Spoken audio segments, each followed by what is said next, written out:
ഉമ്മ അനുഭവിക്കുന്ന വേദനയും സങ്കടവും എത്രയാന്ന് കണ്ടിട്ടുണ്ടോമാരെ? അത് നിങ്ങളൊക്കെ ഒരു ഉമ്മയാവാൻ നേരത്തെ അറിയും. അതിൻ്റെ മുൻപ് അറിയുന്ന മക്കളാണ് നല്ല മക്കൾ. വയറ് നിറച്ച് തിന്നാല് പിന്നെ നമുക്ക് എവിടെയും കിടക്കണ്ടേ? വേണ്ടേ? നടക്കാനാവുമോ? ഇല്ല. ഫുള്ളാണ് എന്ന് പറഞ്ഞാൽ നമുക്ക് എന്തോ ഒരു അസ്വസ്ഥതയാണ്. നമ്മൾ ജനിക്കുമ്പോൾ ചിലപ്പോൾ 2.5 കിലോ മുതൽ മൂലയിട്ടുണ്ടാകും. 2.5 കിലോ നിങ്ങളെ കൈമൽ ഇങ്ങനെ കുറച്ചു നേരങ്ങൾ പിടിക്കുമോ? ആവൂല.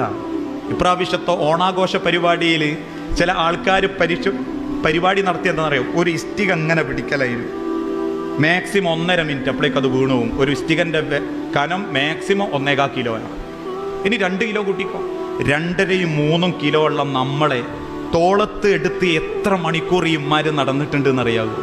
ഞാനതിപ്പോൾ കാണുന്നുണ്ട്. എൻ്റെ ഭാര്യ എടുത്ത് നടക്കണത് നമ്മളെ കൈമലേക്ക്, നിങ്ങളെ കൈമലേക്ക് തന്നെന്ന് കരുതുക. മോളെ ഒരു 5 മിനിറ്റ് വാവനെ നോക്കും, ഉമ്മ ഒന്ന് കുളിച്ചു വരാം. 3 മിനിറ്റ് നമ്മൾ വിളി മാ തീർന്നോ, മാ കഴിഞ്ഞോ. എടുക്കാൻ തന്നിട്ടുണ്ടെങ്കിൽ നമ്മൾ തിരിച്ചുണ്ടൊക്കെ കൊടുക്കും. എന്നിട്ട് കയ്യേറി കടഞ്ഞിട്ട് അത്രമാത്രം ത്യാഗം സഹിച്ച് നമുക്ക് വേണ്ടി ജീവിച്ച മാതാപിതാക്കൾ. രാത്രി 2:30 മണിക്ക് ഞാനിപ്പോൾ ചിന്തിക്കാറുണ്ട്. ഞാൻ പറഞ്ഞാൽ എനിക്ക് ചെറിയൊരു 3 മാസം പ്രായമുള്ള ഒരു കുഞ്ഞനുണ്ട്. ആ കുഞ്ഞനെങ്ങനെ കിടത്തിയിട്ടിട്ടുണ്ടാകും.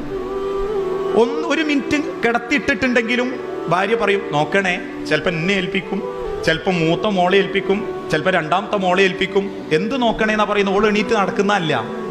ഒരു തുണി എങ്ങാം പറന്ന് അതിൻ്റെ മുഖത്ത് വീഴാണ്ട് നോക്കണേ. ആ കിടക്കുന്ന കിടപ്പിൽ ഒരു തുണി വന്ന് മുഖത്ത് വീണാൽ മതിയായിരുന്നു. തീർന്നീനുങ്ങളൊക്കെ. അത് വീഴാതെ നോക്കിയത് നിങ്ങളുടെ മാതാപിതാക്കളാണ്.